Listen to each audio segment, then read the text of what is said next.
Gente, muito boa tarde, estamos aqui para mais uma tarde do nosso #podcast, o podcast mais paranaense que você já ouviu e viu. Eu, Lu Santos, com vocês aí nessa tarde, vamos ter uma hora aí de muita conversa, muita risada, muito entretenimento, não é mesmo, meu querido Mauro? Olá pessoal, olá internet espectadores, estamos aí novamente mais uma edição, quinto podcast já, Lu? Quinto podcast. Legal, Lu, que joia. E olha, acho que a chuva tá tão grande, Lu, mas tão grande essa chuva que eu vou colocar aqui essa imagem ao vivo lá de Nova York. Olha o tamanho da nuvem. Tá Tava chovendo. difícil para estacionar aí hoje. Tava, olha só quanto movimento, hein, Lu? Tava difícil, nossa, o estacionamento ali não tava fácil. Hoje a gente vai falar do tema que eu tenho medo, que eu tenho receio, que eu já tive um contato.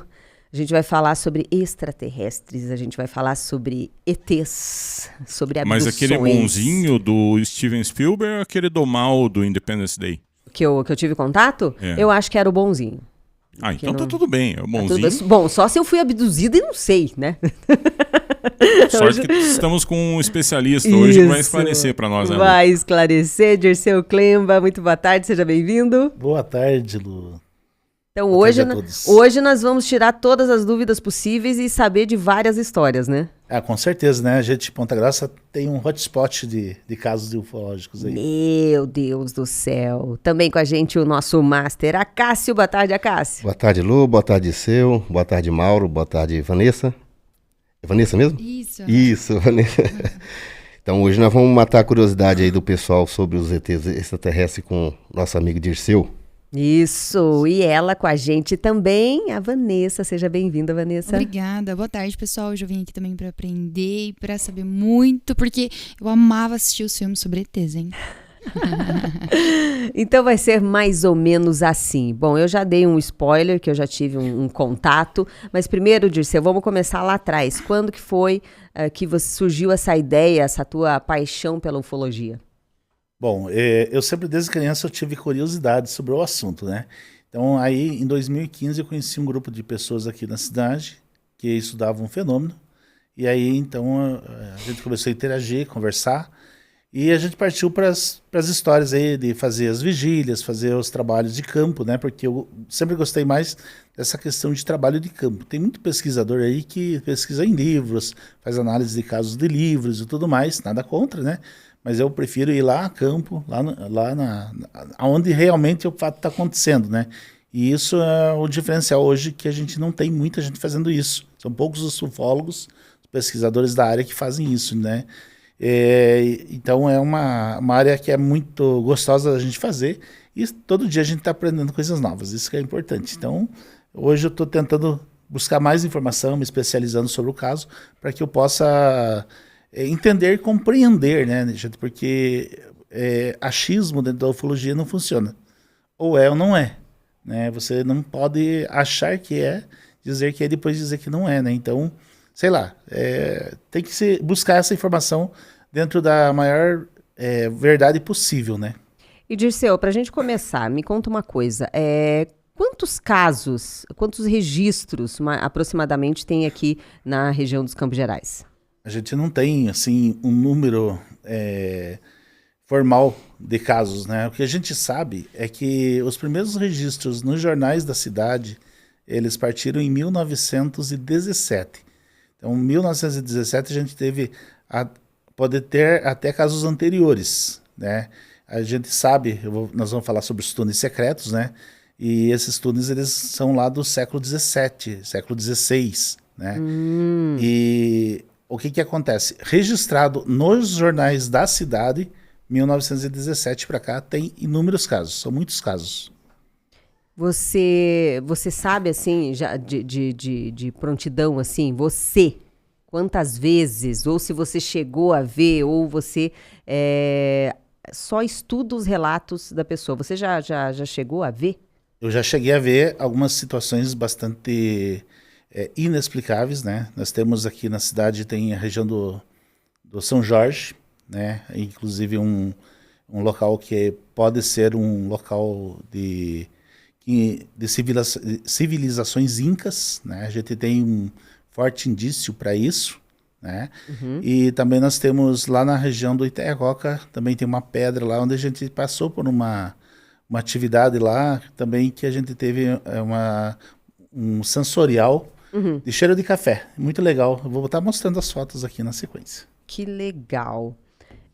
O que eu queria falar primeiramente aí? Bom, eu vou fazer o seguinte, eu vou falar o meu relato e vou perguntar para você o que você me disse isso aí, o que pode ter sido, porque na época eu nem imaginava que tinha pessoas aqui que estudavam. Se bem que eu acho que não, porque faz exatamente, acho que uns 20 anos isso. Eu morava na Vila Liane, tinha que ter até uma musiquinha de terror agora, Mauro. Eu morava na Vila Liane. E um dia, era um janeiro, assim, com muito calor, eu tava com o Caê, meu filho, na janela, assim, eu tava ajeitando a pia, e o pai dele tava pro lado de fora da janela. Aí, de repente, eu olhei e vi uma luz esquisita, diferente, que eu nunca tinha visto na minha vida. Longe. Pra qual direção? Que ela virava sempre assim. Mas em relação ao nascer do sol... Pôr do sol. Certo. Pôr do sol. Era acho que umas 8 horas da noite, mais ou menos. Aí eu falei pro pai do meu filho, eu falei, o que é aquilo ali que tá? Mas quando eu falei o que é aquilo, ele virou e já tava, tipo, ali na direção do Mauro, ali onde tava o Mauro. A gente piscou e aquele negócio que tava longe chegou muito próximo. E daí fazia uma luz muito forte e parecia que aquela luz fazia um barulho. Eu não sei explicar o que aconteceu. Eu catei saí correndo, me fechei no quarto e não quis saber de mais, não queria sair do quarto. E daí ele entrou e falou, já não tem mais, já saiu, já não sei o que era, porque ele disse que ele não conseguiu nem entrar pra dentro de casa de tão forte que foi a luz. E ele também viu? Viu. Ele também viu. E aí o que aconteceu? Desde isso, desse episódio, eu nunca mais tive coragem mesmo de olhar pro céu, porque eu fiquei muito traumatizada. Eu tenho medo do desconhecido. E eu não sei te dizer o que pode ser isso. Você veja bem, o fato de você enxergar primeiro ela longe, depois muito perto, né? Isso já é uma questão, assim, difícil de ser explicado, certo? Você não foi a única pessoa que viu, mas a outra pessoa também viu o mesmo fenômeno acontecer. Então, existe uma veracidade do fato, certo? O que a gente não sabe, né? Mas a gente sabe que o fenômeno aconteceu. E o fato do fenômeno ter acontecido é um registro que está na tua vida, tanto que essa situação marcou você, né? Como que a gente consegue hoje estudar um caso desse? Através de algumas situações, por exemplo, hipnose, né? Se você conseguir encontrar uma pessoa que realmente saiba o que tem que ser feito, você consegue extrair informações desse momento. Você consegue voltar àquele momento e dizer o que aconteceu naquele momento. Porém, precisa ser uma pessoa que realmente saiba o que está fazendo, porque não é um simples hipnólogo que vai trabalhar com isso. Tanto que na hipnose não se reconhece esse tipo de trabalho, esse tipo de situação, né? Eu estou estudando hipnose justamente para eu tentar entender esse fenômeno com maior clareza, né? Então a hipnose em si é uma situação. O fato de você realizar a hipnose com uma pessoa que foi contatado, que teve um contato, ela é muito mais profunda. Ela é muito mais profunda. A gente trabalhou, por exemplo, a gente está trabalhando no caso aqui de Ponta Grossa, que é um dos casos mais famosos hoje, aqui de Ponta Grossa. Pouca gente conhece, né? Eu diria que nem 5% da população da cidade sabe sobre a existência desse caso, mas é um caso realíssimo que aconteceu aqui próximo da área central de Ponta Grossa, que é o caso Carvalho. Ali nós trabalhamos com hipnose. E a pessoa que fez a hipnose, que é o Dr. Alfredo Welker, ele já tinha trabalhado com o caso Juscelino de Matos, o caso do famoso UFO Maringá, que aconteceu, tem um livro, inclusive, no exterior, que é best-seller, de vendas no exterior, que conta esse fato desse caso do Juscelino de Matos, uma história também muito interessante, né? Então, tudo isso, né, tem que ser feito dentro de um trabalho muito bem elaborado para que não cause mais traumas para você, por exemplo.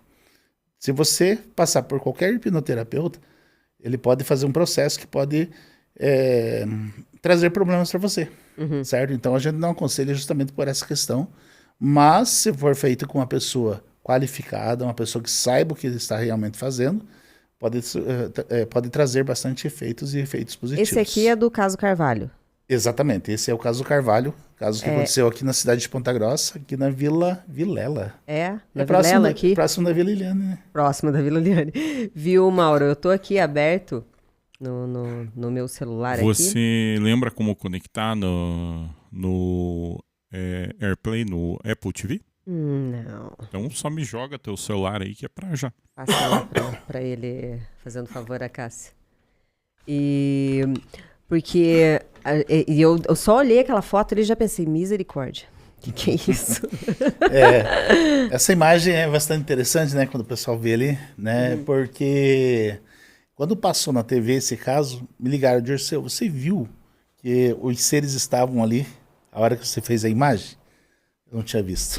Eu fui ver, era um mês depois, mais ou menos.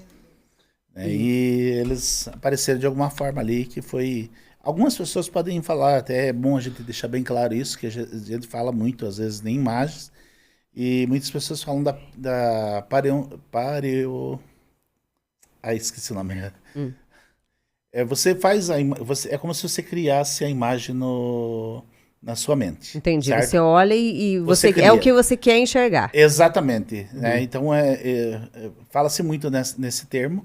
Porém, as pessoas que têm uma certa facilidade de interpretação dessas imagens, ela consegue ver com outros olhos. Né? Então, por exemplo, várias pessoas mandam para mim imagens, olha, estou vendo um ser aqui, estou vendo um OVNI nessa imagem.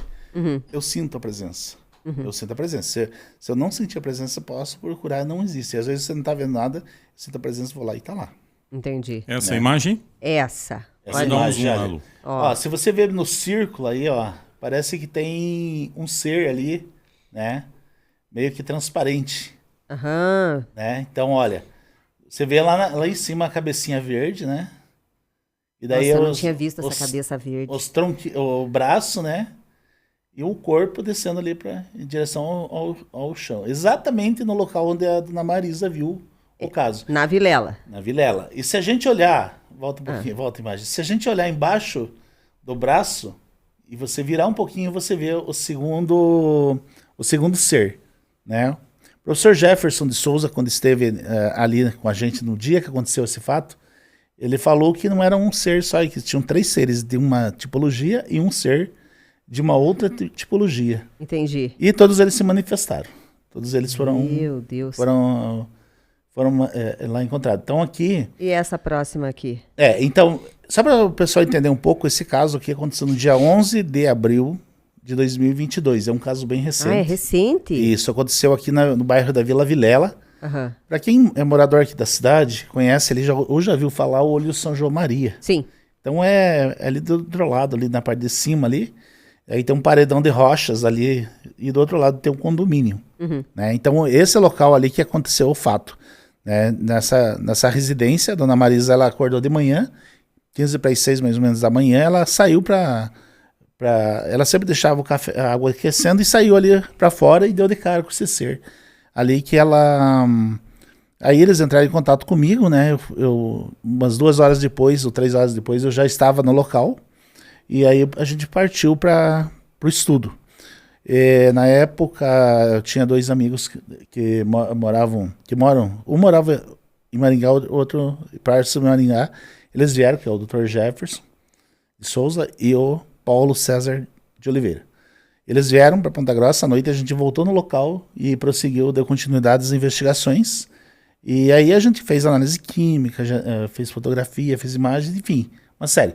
Então a gente percebeu que os animais, eles estavam muito assustados, né? Esses animais são extremamente dóceis e eles estavam ali assustados. Eles passaram o dia todo embaixo de cadeira, buscando apoio nos pés das pessoas, enfim, né? Então houve alteração dos animais, né? Isso foi uma questão e ficou bastante marcas, né? Como você pode ver aí, ó, amassado no chão. Isso não foi pessoas que amassaram, isso aí foi o local por onde a suposta criatura passou, né? Deixando resíduos, né?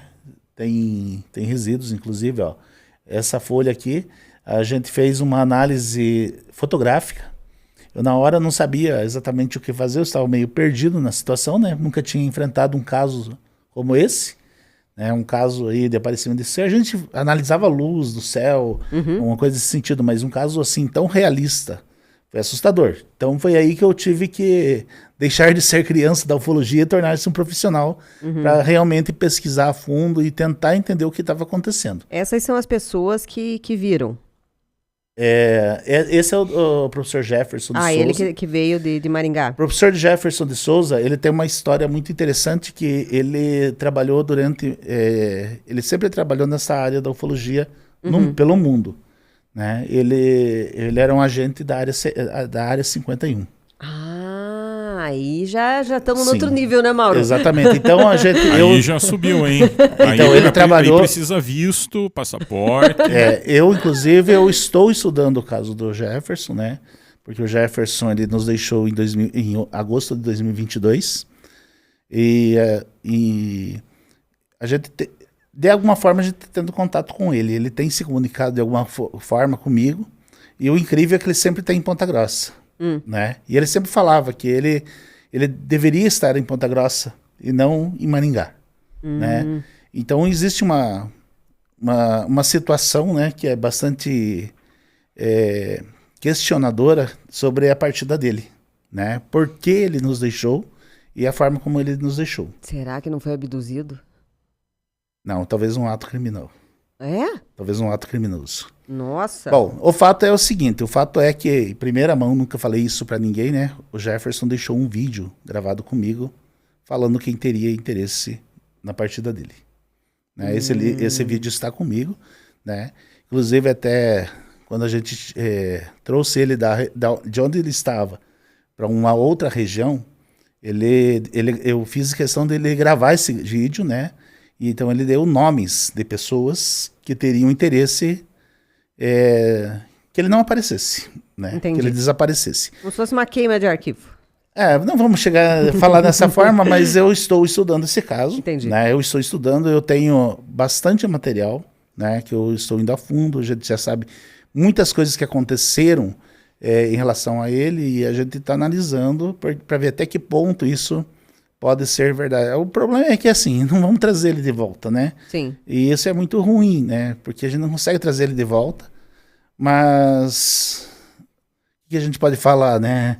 Vamos contar a história dele, quem sabe no futuro em um livro de ficção científica, alguma coisa desse sentido, para mostrar realmente. E o Jefferson, ele é importante que a gente frise, né? A gente, inclusive, depois da partida dele, um amigo nosso ficou com o material que ele acabou deixando e foi encontrado um HD e lá tinha vários materiais onde comprovam que ele passou vários materiais para que fosse escrito aquele livro Anonymous, né? E mais tarde foi reescrito pelo Carl Sagan. Né? Então, aí agora começou a falar de algumas pessoas que eu conheço, que eu já ouvi falar. Vamos lá. Então, essa pessoa começou a escrever, produzir um material do qual, posteriormente, o Carl Sagan, para quem não conhece, o Carl Sagan foi um astrofísico e também diretor de programas da NASA, inclusive, Lu, as Voyager 1 e 2 tem a mão... Nossa. As duas mãos do Carl Sagan, inclusive naquela produção do disco de ouro com os conhecimentos da Terra. Então foi mandado assim, para o espaço, né? Ele quem começou a produzir esse material que veio a ser replicado depois pelo Carl Sagan, é isso? Na verdade, ele, segundo informações do próprio Jefferson, ele repassava esse material para o Carl Sagan e ele reescrevia esse material nesse livro Anônimos, que não tinha uma identidade, né? Aí o Jefferson, em 2019, ele foi extraditado ao Brasil, né? Porque ele estava então preso. E aí essa extradição ele voltou para Rio Grande do Sul e depois ele veio para Santa Catarina. De Santa Catarina ele veio para Maringá, onde ele acabou partindo em agosto de 22. Anônimos, o nome desse livro, é isso? Anônimos é um livro difícil de encontrar, mas ele existe. Eu não li, eu conheço o Contato do Carl Sagan, que inclusive, Lu, depois deu origem ao filme Contato do Carl Sagan. Sério? Nossa. Então a história do Jefferson foi quem nos ajudou nessa investigação do caso Carvalho. E ele falou assim, esse não foi o único caso de Ponta Grossa. Nós já tivemos outros relatos de seres bem parecidos, né? E esse do desenho é o do que um deles viram, deles desenharam? Esse desenho aqui, o professor Jefferson, ali, as mãos do professor Jefferson, no mesmo dia, à noite, né? Ele utilizou-se de uma técnica que ele usava dentro das investigações dele lá no exterior, para poder extrair da mente da pessoa as informações do que ela teria visto. Então ele fez esse desenho, né, baseado naquilo. Então ele olhou nos olhos da Dona Marisa e começou a desenhar. Quando ele terminou o desenho, ele mostrou para Dona Marisa o desenho, ela começou a chorar e falou assim, é esse mesmo. Isso que ele Eu tenho isso em vídeo, na verdade, né? Nossa. Tenho isso gravado, toda a parte que a gente conseguiu gravar, a gente gravou em vídeo, né? E esse amassado ali é por onde ele deveria ter passado. Ali. Provavelmente. Isso aqui não teria por que outras pessoas estar lá, porque eles preservaram a área onde o fato aconteceu e não deixaram ninguém passar por lá. Então a gente achou esses locais por onde Dona Marisa falou que ele teria passado. Né? Inclusive tem outras marcas no solo. Aqui também, ó, tem... Aqui está difícil de ver na imagem, mas aí estava bem visível, né? Para a gente poder...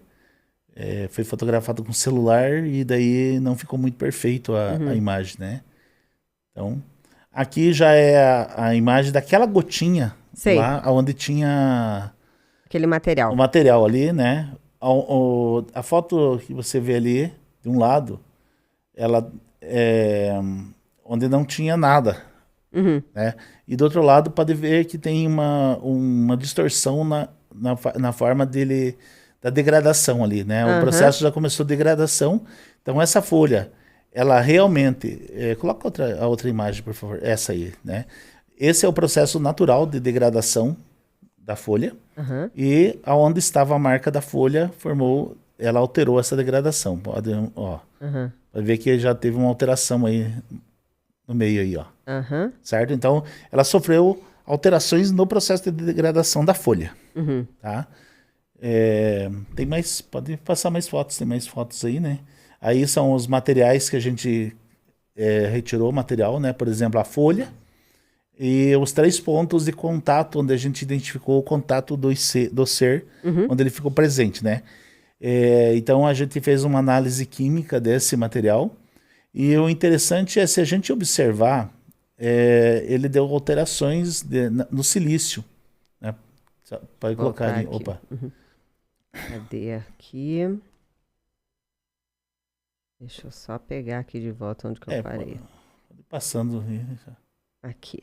Achei de volta. Acho que era na de cima. Acho. Na de cima. Bom, vamos falando aqui. Aí nós tivemos uma segunda vez, né? Que teve um outro contato, que a Dona Marisa viu durante um período de 2 meses. E foram 6 vezes que ela viu os seres, onde ela viu 1, 2 ou 3 seres juntos, no mesmo local. Então, nessa última imagem que você tinha colocado, então foi num dos casos onde a gente fez uma análise, né? Vamos só achar lá a imagem de volta, né? Não tô achando agora. Vamos lá. Acho que é dessa... Aqui, vamos ver se é depois daqui, parece. Tava nessa sequência, né? Isso, aqui. Acho que é aqui.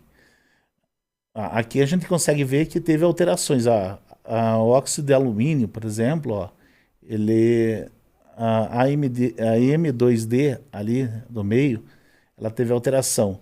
Tanto no silício, olha, ela caiu a média ali era 80%, 74% e tal, ela estava com 24%. Alumínio, ela estava de 12% e caiu para 10%. Então aqui não teve muita alteração.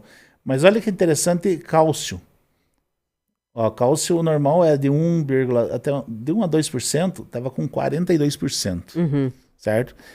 Na época a gente falou assim, não, alguém jogou um pacote de cal lá no local e poderia ser isso. Mas aí se você pegasse isso e jogasse dentro de um gráfico, todos os demais elementos da composição, eles também deveriam alterar, né, percentualmente. E ele não aconteceu isso.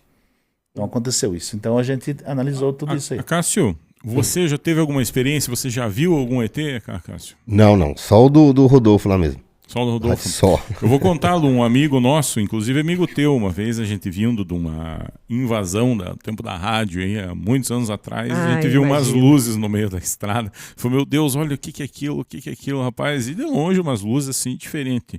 Para nossa sorte, quando a gente chegou perto, nada mais era do que um pulverizador da John Deere. Acontece muito disso aí, viu? Não, e o drone, né? Hoje em dia tudo é drone, né?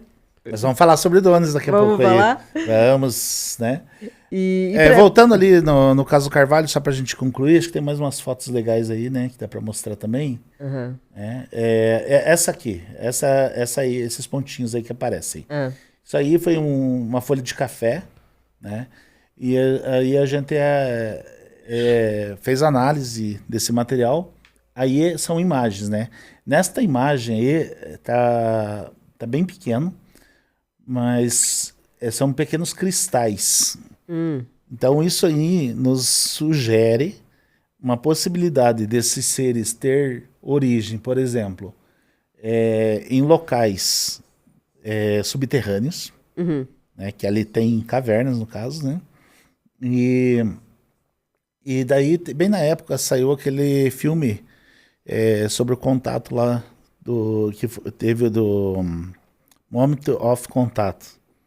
Então eu conversei até com o pessoal que estava relacionado com o filme e eles me passaram algumas informações. Inclusive tem um relatório. No relatório eu explico bem certinho essa situação. Porque aqui a gente consegue explicar de alguma forma assim, bem rápida. Por exemplo, a nossa formação básica é do chão: carbono, oxigênio, hidrogênio e nitrogênio, né? E muitas teorias falam que a base da vida alienígena ou extraterrestre é baseada no silício. Então nós vimos ali a alteração do cálcio e a alteração do silício. São duas situações químicas bastante interessantes que nos sugerem interpretar da seguinte forma, que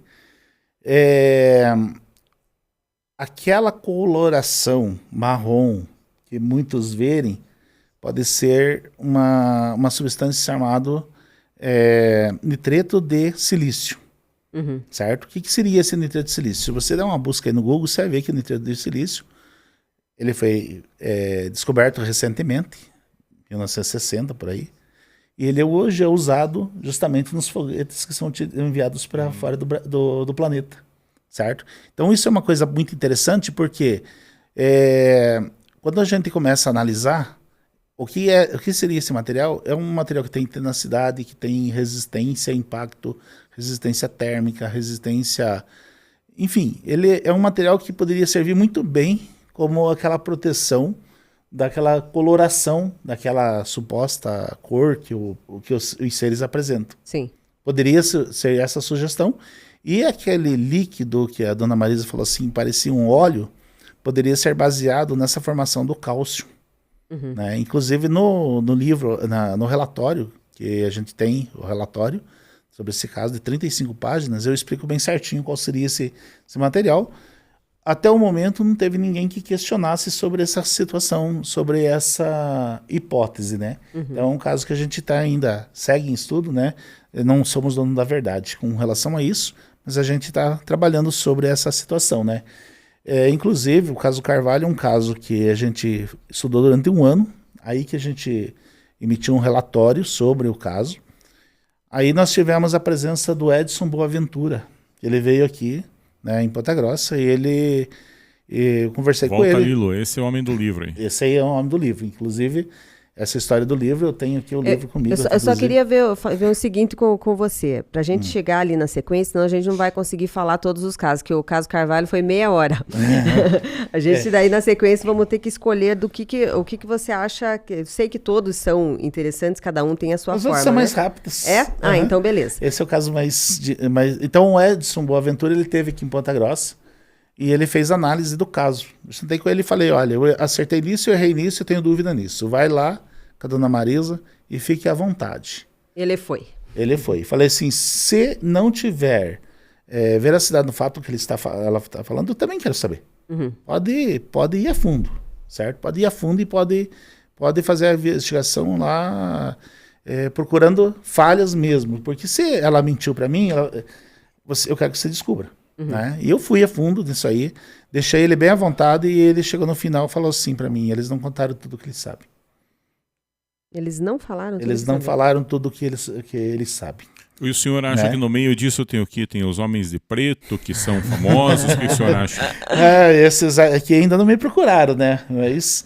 Mas a gente sabe que existe. A gente teve já pessoas envolvidas com pesquisa aqui na cidade, e segundo eles acham que eles foram visitados. Né? E esse pessoal aí, eles foram visitados pelos homens de preto? O senhor acha que sim? Olha, uma das coisas que a gente fez é a preservação das testemunhas. Certo? Enquanto a gente não teve certeza absoluta daquilo que a gente estava falando, a gente não expôs as testemunhas, a gente não expôs o local, até por questão ambiental, né? Que o local é um local de pretas que tem ali tem os seus riscos ambientais e os seus riscos da fauna e da flora, né? E a gente tem que ter essa responsabilidade, né? E a partir do momento assim que o Edson veio para Ponta Grossa, e aí ele pegou e colocou o caso como referência, não sei se vai pegar aqui, né? Como referência na questão em relação ao caso de Varginha, né? O caso Carvalho virou referência para o caso de Varginha. É um caso comprovado em Ponta Grossa que hoje não resta nenhuma dúvida. E é recente isso. E é recente. Que é impressionante, isso. né? O importante aqui foi o seguinte, que a gente fez com muita tranquilidade todo o trabalho de investigação, a gente foi na área científica, a gente foi na área da pesquisa, fomos no trabalho de campo, a gente buscou testemunhas, buscou relatos, buscou interpretação de informações que a gente tinha. Veio outro pesquisador e também acabou encontrando as mesmas situações que a gente já tinha. E o caso hoje virou um caso de referência dentro do livro dele, né? O ET de Varginha, né? Os ETs de Varginha, que o Edson Boaventura é um grande pesquisador do caso. De Peruíbe, o senhor tem algum conhecimento do caso em Peruíbe, que também é famoso? Peruíbe eu tenho bastante informações de lá, mas eu nunca cheguei a investigar o caso, até porque tem vários amigos que estão lá estão acompanhando esse caso, né? Eu me detenho muito mais aqui para os casos locais, né? De Ponta Grossa mesmo. O Carl Sagan dizia que afirmações, grandes afirmações, né, necessitam de grandes provas. Exatamente. Né? Uma delas, assim, que eu tenho muita curiosidade, não sei se o senhor já leu a respeito, foi Pumapunco, na Colômbia.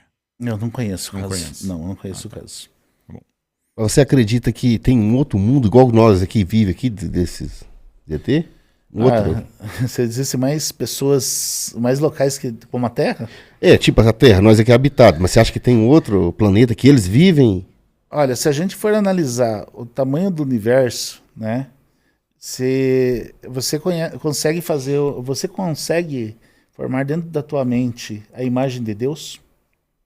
Você consegue criar a imagem de Deus na tua mente? Consigo. De Deus, de Jesus. Jesus. Tá, consegue? Uhum. Do sistema solar. Consegue ou não? Não. Não? Zé, você veja bem. Agora você imagine que se você fosse levando o teu... Eu não vou pedir para as pessoas fazer esse teste em casa, que ele pode ser um pouco constrangedor até para a pessoa, né? Mas se a gente for levando o nosso pensamento cada vez mais distante, nós vamos chegar a uma situação em que o universo vai ser tão grande que nós não vamos encontrar o fim. Aí vamos chegar no buraco negro. Pois mas aí eu pergunto para você, depois desse fim desse universo, o que tem depois? Olha, aí cabe mais uma colocação que virou mais um tema de livro do Carl Sagan chamado Pálido Ponto Azul. Quando uma das Voyager, se eu não me engano, a Voyager 1 ou 2, elas estavam longe já, né, no final do sistema solar, eles deram uma ordem para a sonda virar e falar, olha, bata uma foto, para nós termos a ideia né, da grandiosidade do sistema solar versus o tamanho insignificante que é a Terra. E nós estamos apenas dentro do nosso sistema solar, certo? Nós não estamos nem em uma outra em uma outra constelação. Nós estamos em um pontinho que está dentro da Via Láctea. Um pálido ponto azul. Nós estamos num sistema que é do nosso sistema solar, que está dentro da Via Láctea, que é uma das constelações. E depois nós temos outras constelações. A mais próxima seria Andrômeda. Né? Então nós somos um grão de areia frente a um universo grandioso de um oceano, certo? Então é muito interessante que quando a gente começa a analisar, daí a pergunta que você trouxe, seríamos os únicos? Seríamos muito ignorantes achar que somos os únicos, né? Porque não tem. Pode ser que não sejam as mesmas características que nós estamos tendo aqui, né? Mas pode ser semelhantes e pode ser muito mais. Aliás, eles têm muito mais inteligência do que a gente, isso porque eles conseguiram chegar até a gente não conseguiu chegar até eles, né? E se diferente disso for, é uma perda muito grande de espaço, né? Pode ser, né? Porque a gente analisa. Eu acho até interessante quando a gente fala sobre essa questão do universo. O Jefferson, ele sempre falava assim, que existe um multiverso, um necroverso, universos paralelos, enfim, uma certa situação. E a explicação sobre o tamanho do universo foi bem interessante quando ele falou assim, olha, quer entender sobre o nosso universo? Imagine assim que o nosso universo é uma bolinha de gude. Aí você pega um frasco assim e enche de bolinhas de gude dentro dele. Certo? Cada bolinha de gude desse é um universo. E aí... E Dirceu, por exemplo, a gente vê que os Estados Unidos, eles concentram muitas informações, né?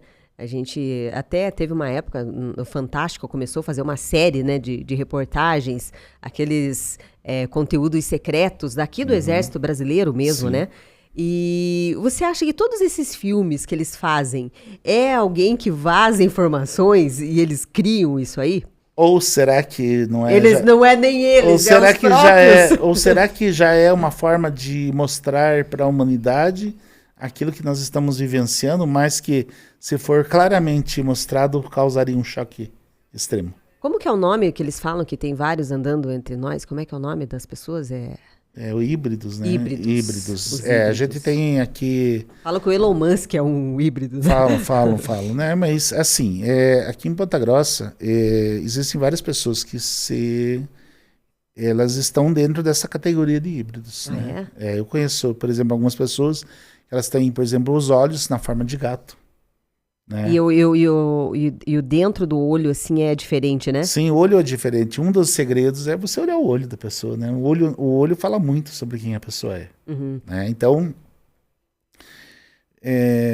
inclusive até tem um estudo da íris, né? Que o pessoal fala que quer estudar a íris e tudo mais. Será que isso não é para descobrir quem são esses híbridos? Identificar ali de alguma forma? Eu conheço algumas pessoas aqui em Ponta Grossa que são pessoas aqui conhecidas na cidade, que tem, por exemplo, olho de gato, que tem chips embaixo da pele, né? Pequenos grãozinhos, assim, que são pessoas que tiveram um contato, né?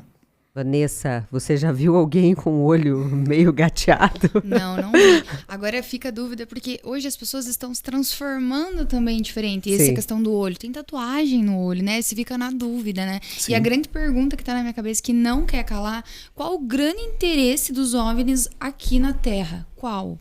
Por quê? Olha, essa é uma pergunta que às vezes a gente acaba sempre caindo na interrogação, né? Alguns estudiosos, eles falam o seguinte, que dada a nossa evolução, né, esse é o que eles querem saber. Como que a gente conseguiu evoluir tão rápido? Tá? Daí você pergunta assim, agora há pouco você falou que nós não somos tão inteligentes quanto eles. Não, é o contrário. Nós estamos a gente falando. Evolui devagar e eles são Exatamente. muito mais... Só que assim, segundo esses estudiosos, não sou eu que estou falando, são pessoas que já estudaram no passado, e eu li algum momento sobre isso. Seria assim, vamos entender da seguinte forma, o que eles levaram, por exemplo, num espaço de 100 anos, vamos pegar como exemplo 100 anos aí, só como referência, o que eles levaram 80 anos para evoluir, nós evoluímos em 8, certo? Então eles tentam entender o que foi essa evolução, como é que a gente conseguiu evoluir tão rápido. Eu achei que era o contrário. Pois é que eles estão muito mais tempo do que nós, né? Então, teoricamente, eles estão muito mais avançados nessa forma de inteligência, Porém, nós conseguimos evoluir muito mais rápido que eles. O que eles levaram 80 anos, nós evoluímos em 8. Então, Entrou caso... agora em teoria dos 3 corpos, né, Vanessa? Já assistiu? Sim, também. Exatamente, a teoria dos 3 corpos é muito interessante. Fala muito sobre isso, a Pode questão. falar, Vanessa. Mas a questão deles estarem no nosso meio, então, basicamente por estudos.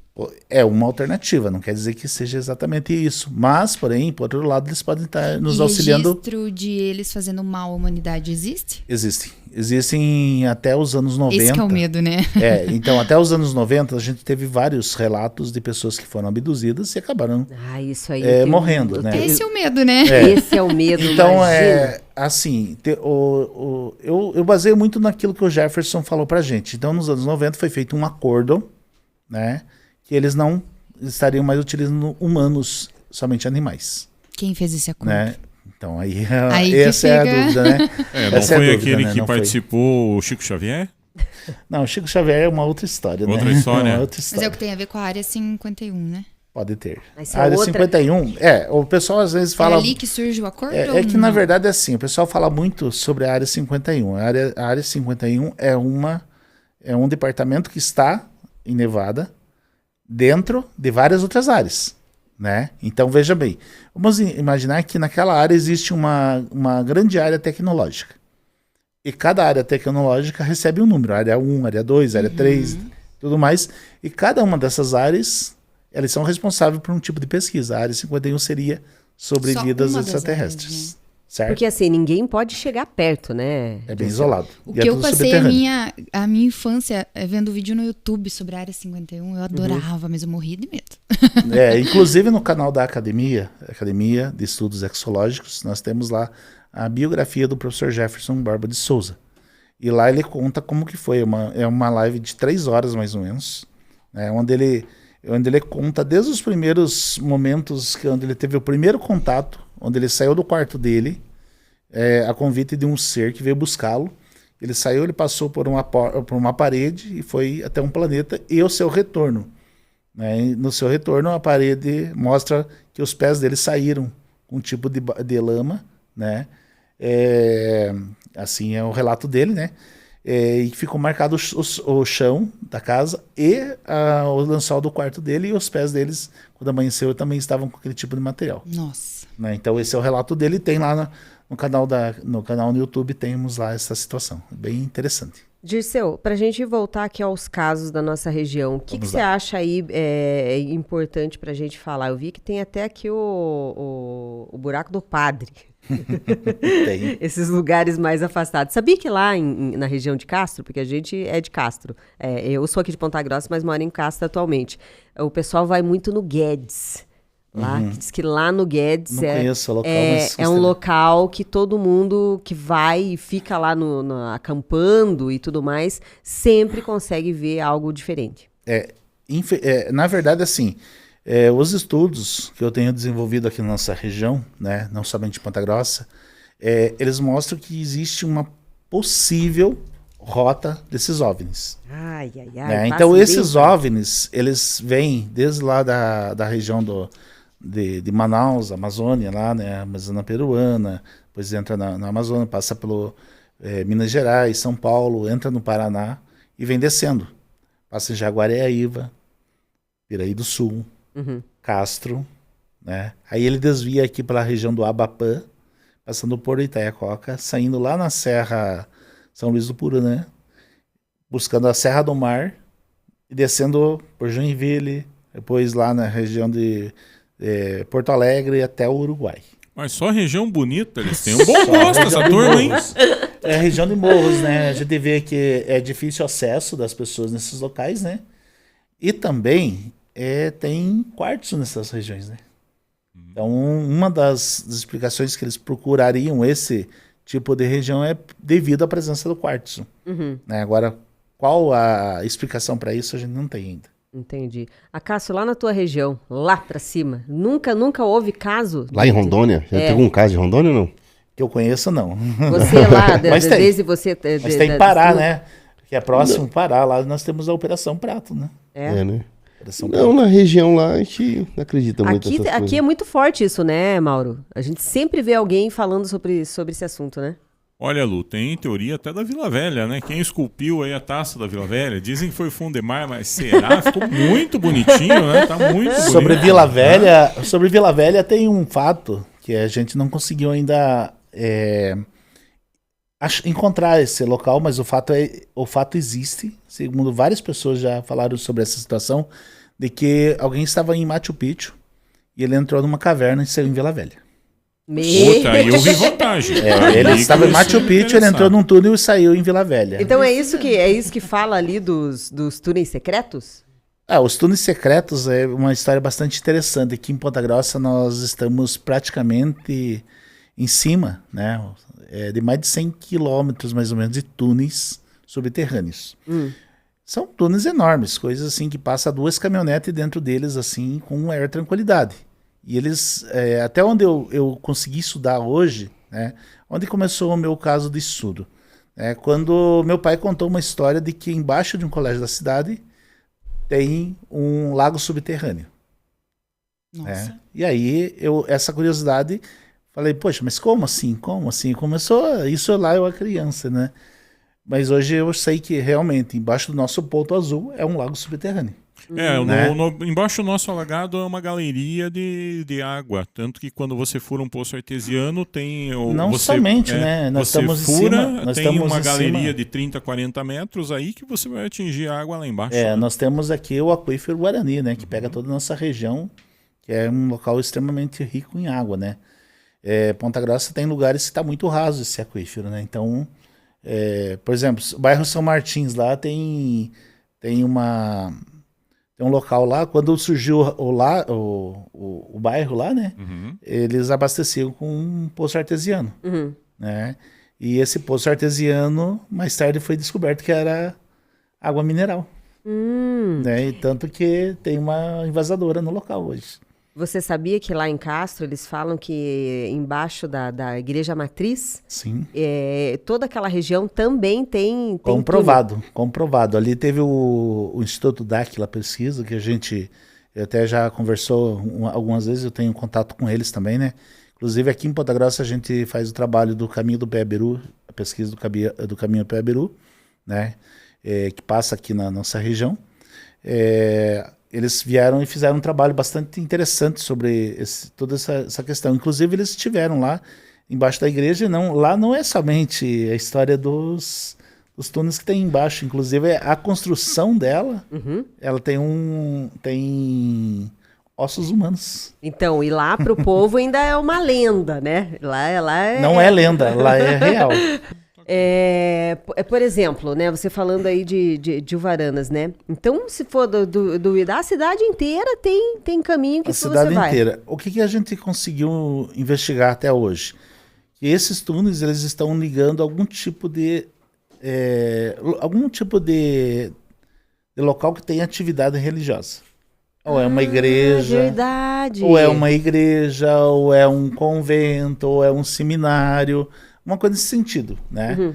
Então, por exemplo, aqui vamos falar aqui da área central, né? Então tem um túnel que liga a Igreja do Rosário com o Colégio São Luís e mais um local ali. Certo? Eu sei o local, mas não vou falar aqui. Mas esse túnel, até onde a gente sabe, ele está desativado, né? Não sabemos se ele está ativo ou não. Nós temos o Pilão de Pedra, hoje o Pilão de Pedra, e coincidência ou não, é o local onde nós temos ali o Caso Carvalho, né? Ele desce, a nascente desse rio ali na frente da Praça da Catedral.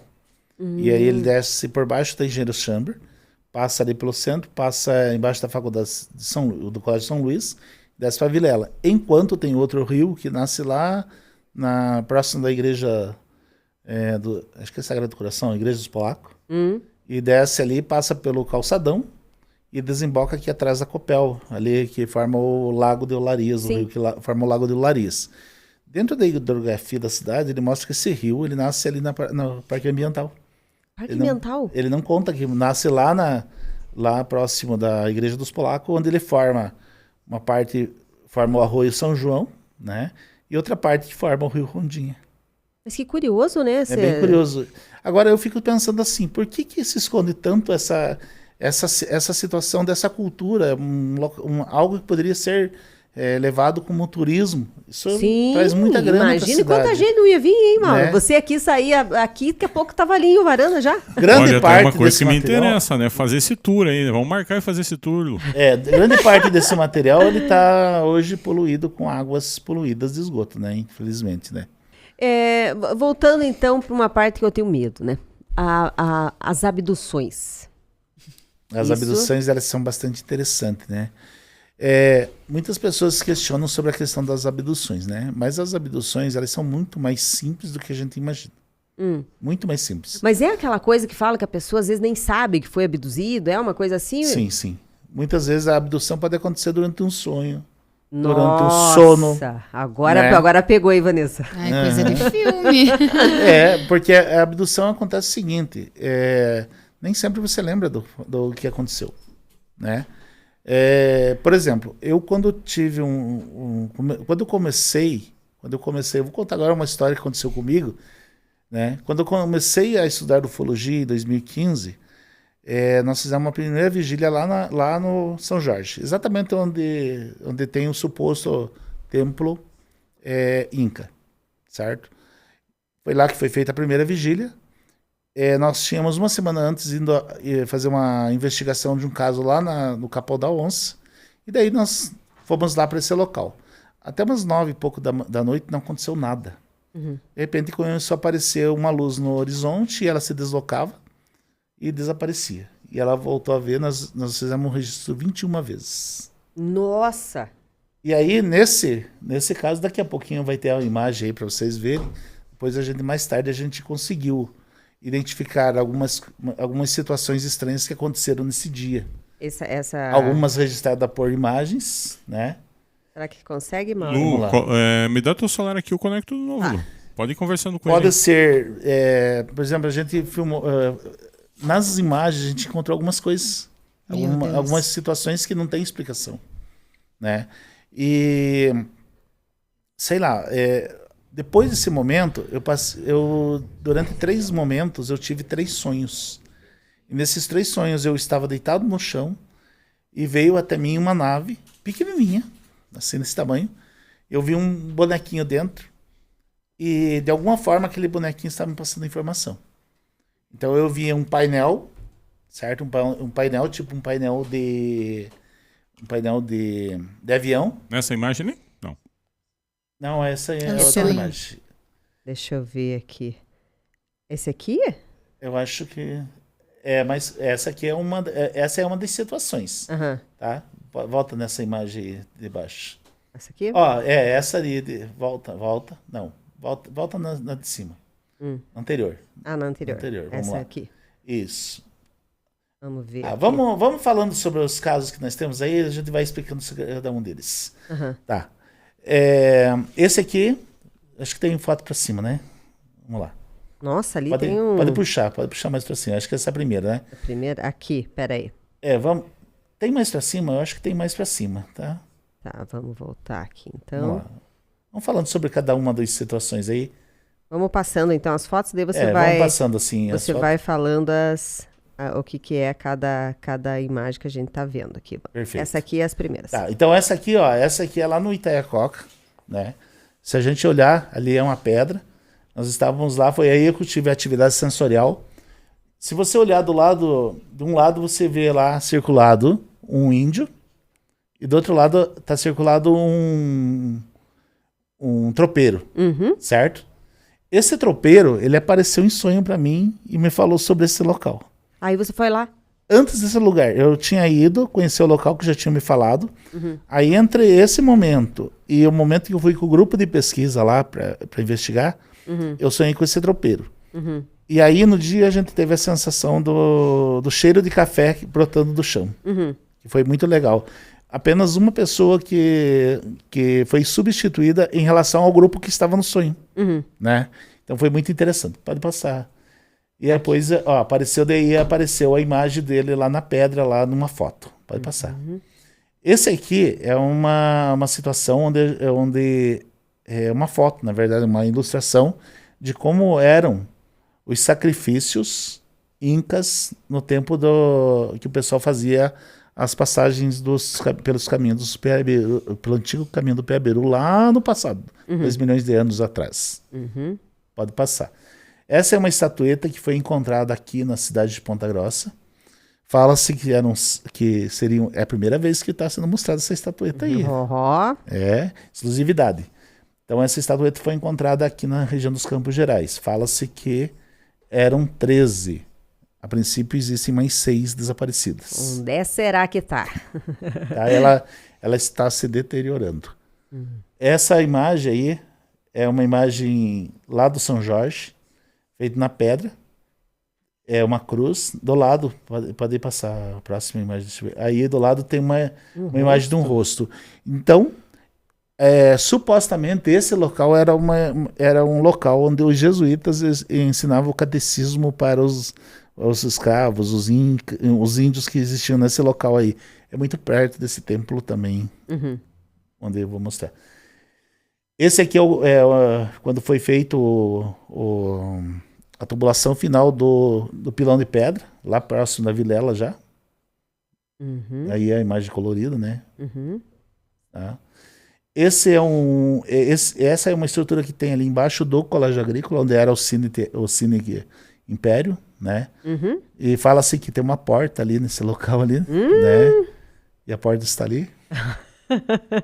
A porta existe. A porta existe. Essa história é o seguinte, essa história é que esse local era antigamente aqui era usado como presídio, certo? Esse aqui é um túnel lá do lado da ferrovia, lá em Varanas.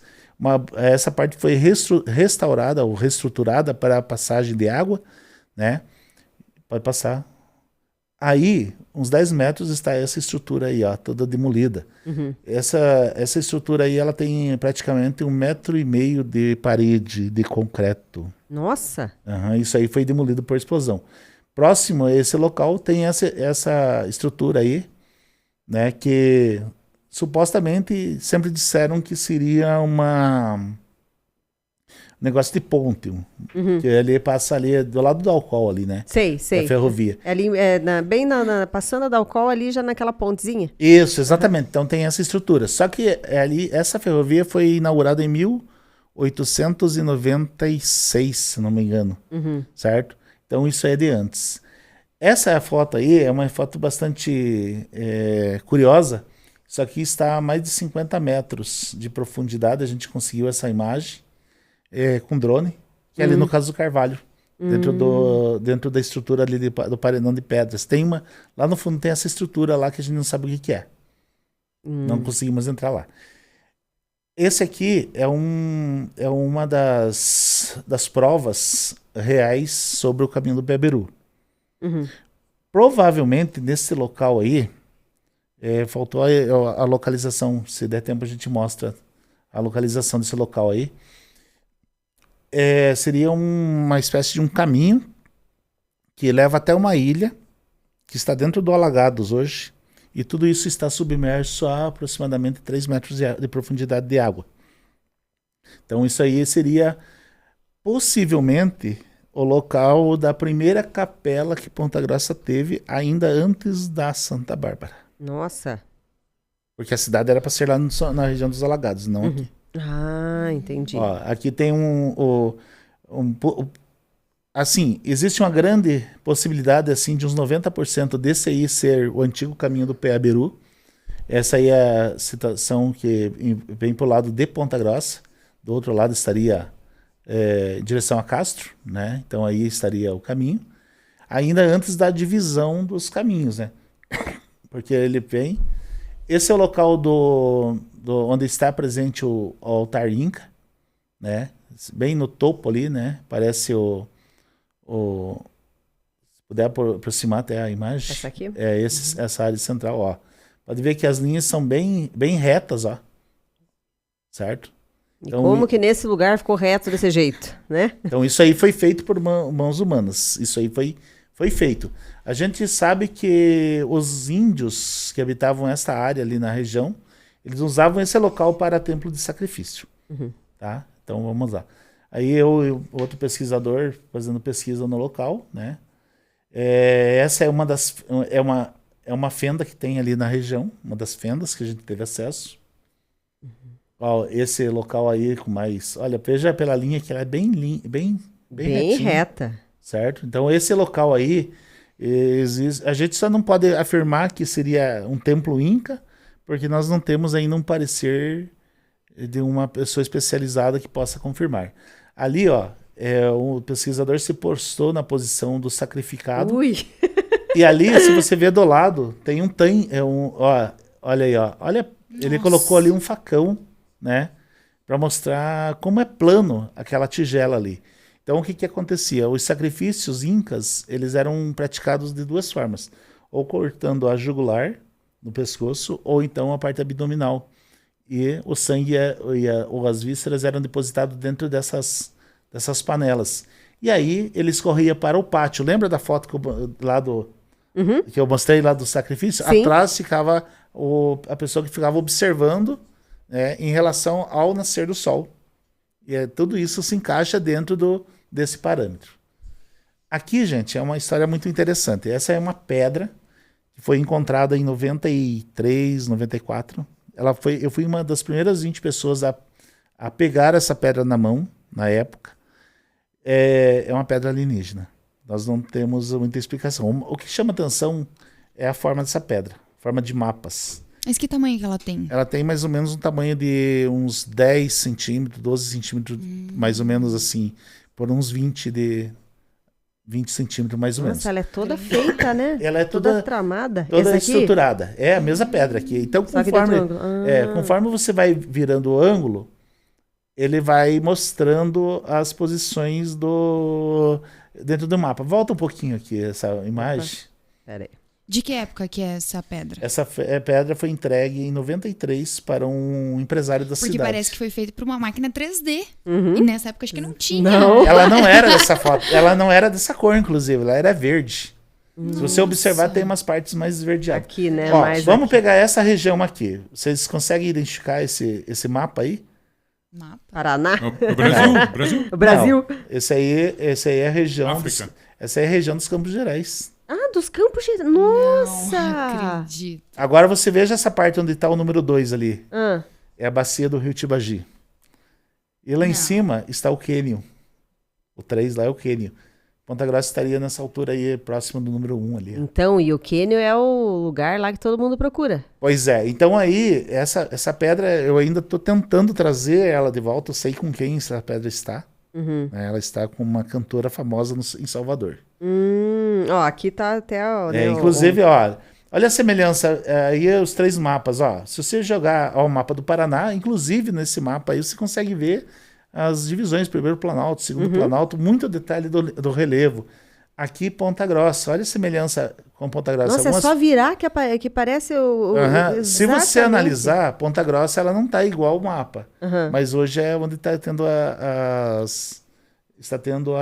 o crescimento da cidade nessas regiões. Olha aí a região dos Campos Gerais aí, ó. Muito semelhante. Nossa. Muito semelhante. Enfim, esses são 3 mapas, mas nós temos um mapa mundi, mapa do continente americano, né? Nessas pedras. Nessa mesma pedra. Não. Conforme você gira ela, Aparece tudo. você vai vendo as imagens. Meu Deus. Ela Tudo perdeu numa só. massa, ela tinha 2,232 kg e quando em 2002 ela foi vendida, né, ela foi vendida na época por um valor, ela estava pesando 1.800 gramas, segundo a pessoa que estudou na época. Né? Então Aonde que ela foi encontrada? segundo o empresário, quando chegou para mim a história, ele disse que ele ganhou de alguém que encontrou no rio Tibagi, né? No rio Tibagi. A gente estudou geologicamente essa pedra, ela teria pelo menos 2 bilhões de anos. 2 bilhões de anos e que ela teria origem no continente ártico. Que teria sido trazida pelas geleiras. Certo? Mas isso é uma história Não dá pra geologicamente contada. Depois, mais tarde, a gente ficou sabendo que ele não contou a história real. Ele sofreu uma abdução, né? E nessa abdução, ele foi levado a um local e, como testemunha da veracidade dos fatos, deixaram essa pedra de presente. Ele teve como se fosse um sonho. Só que, assim, o carro dele foi deixado atrás da casa, uma posição que supostamente não teria como ele entrar com o carro lá. Meu Deus. Né? E a pedra estava no banco do carro. Eita! O Né? que você diz disso, Cássio, Carro hein? viajou. Que é isso? Era um empresário aqui de Ponta Grossa, da área de vidraçaria. Ei... Eu acho que a Cássio vai convidar as namoradas dele para fazer uma trilha inca lá pro lado do alagado. Eu não sei. Ser abduzido pelos... O Acácio, se fosse uma época atrás, onde ele era mais... Vamos voltar no programa passado, mais barzeiro, né? Ele ia falar que a cerveja que abduziu ele. Meu Deus do céu, que Então esse é um coisa. caso de abdução, né? Uhum. Nós tivemos o caso da mãe e da filha que foram abduzidos lá do Sabará. Durou 1 segundo, assim, elas estavam dirigindo, elas tiveram essa abdução, foi uma abdução temporal. Uhum. Eles preferiram não falar sobre o caso. Nós tivemos o caso do casal que foi abduzido e ficou 30 anos. Esse foi famoso, que eu fiquei Eles preocupada ficaram com isso aí. 30 anos desaparecidos. Foi dado como mortos. Eles saíram para passear na região dos Alagados, né? Não se sabe exatamente em que ponto foi ainda, se era a região dos Alagados mesmo, ou se era um outro local, que a gente acha que pode ser o Abapã,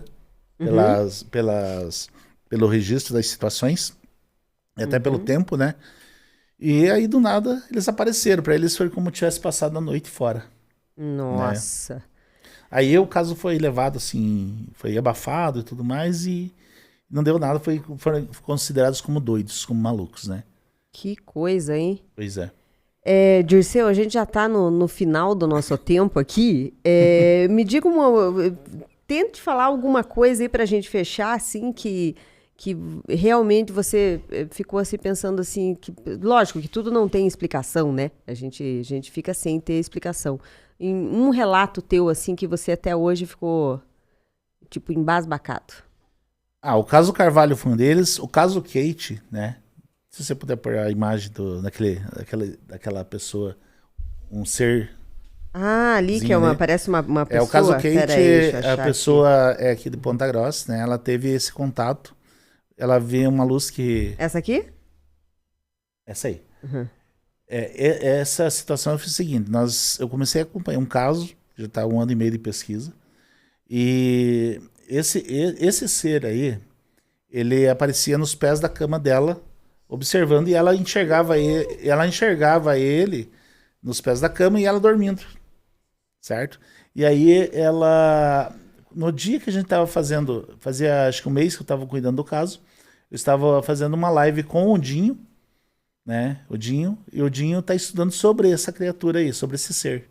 Ele tem 2 casos em São Paulo que ele está acompanhando. E momentos antes, mais ou menos assim, eu tinha mandado o link para essa pessoa assistir porque ela estava falando sobre sonhos, né? Uhum. E como que as coisas aconteciam através dos sonhos. Uhum. E ele subiu essa imagem para mim. No momento que eu recebi a imagem, ela mandou mensagem para mim assim: professor, é esse o homem que aparece nos pés da minha cama, no meu quarto. Nossa. Ou seja, a imagem ainda não tinha como estar aparecendo para ela conseguiu ver o fato acontecendo antes do tempo acontecer. Entendi. Certo? 25 segundos mais ou menos. Porque na sequência eu já subi a imagem e entre a imagem real da gravação e o momento que sai a liberação da imagem no YouTube, tem um delay de 10 segundos. Então eu imagino que uns 25 segundos antes ela estava vendo. E é um caso que eu estou acompanhando, né? O caso Kate. E hoje ela está tendo a questão de premonição, né? Então ela consegue entender fatos que acontecem tudo lá, né? Então esse é um dos fatos. E para encerrar, né? A gente não brinca em serviço, né? A gente tenta estar sempre buscando informação, que muitas pessoas acham assim, mas os ufólogos muitas vezes acham que é só questão de... eles só acham que estão acontecendo isso. Não, a gente corre atrás, né? Por exemplo, a gente tem equipamentos. Por exemplo, tem equipamentos básicos, né? A gente tem, por exemplo, o mais comum que a gente utiliza é o K2, né? Que é um equipamento que mede energias no ambiente, né? Então, à medida que ele vai aumentando aqui as luzes, né? Ele vai mostrando que tem mais ou menos energia. Tem detector de metais, tem lanterna, tem binóculo, né? Enfim, você tem que ter também os equipamentos de segurança, né? Máscara, luva, tudo, porque você não vai pegar diretamente lá. Então você tem que sempre estar preparado para você sempre poder, assim, a qualquer momento ter que partir para um estudo real de caso. Então a gente tem que ter esse manual lá. E também a formação, né? Porque se a gente não tiver formação também não adianta, né? Então eu acabei de conseguir aqui um certificado, né? Da Academia Latino-Americana de Ufologia Científica como pesquisador científico da área de ufologia. Então isso é muito importante, porque no Brasil são poucas pessoas que têm certificação de estudo dessa área. Então eu hoje estou qualificado dentro da ufologia, fiz um curso dentro dessa área, então a gente tenta sempre estar se especializando dentro dessa situação. Sei tudo? Não. Não sei nem... Eu sou um aprendiz de ufologia ainda. É muito aprender. Dirceu, e para quem está acompanhando a gente, ou depois vai ver os nossos cortes aí, para de repente saber um pouco mais do estudo de vocês, aonde que encontra vocês? Bom, eu tenho um canal no YouTube, né, o canal da Academia de Estudos Axiológicos. Esse canal ele é voltado a curiosidades das redes sociais, por exemplo, avistamentos que acontecem. Eles não são estudados, né? E também tem as lives que eu faço toda semana. Eu estou fazendo material, tem material que apresento material científico, às vezes, né? Lives onde as pessoas fazem a apresentação de seus casos, né? Então, a gente tenta, às vezes até estudo, por exemplo, nós fizemos recentemente sobre os OVNIs que foram filmados lá na serra do Rio do Rastro. Rio do Rastro. Uhum. Isso. Então, nós fizemos um estudo sobre isso, a gente tem um parecer, né? Até assim, no parecer a gente acha que não eram OVNIs, eram problemas relacionado à formação da imagem dentro do sistema do aplicativo, certo? Então essa é uma explicação mais técnica possível, né? Mas nós estamos torcendo que a gente esteja errado, realmente, que sejam OVNIs e que a gente descubra alguma coisa, né? Dirceu, muito interessante esse assunto. A gente podia ficar falando aí durante umas 4 horas, como as suas lives também, né? Mas para quem ficou aí com vontade de saber um pouco mais, acompanhar vocês lá também, né?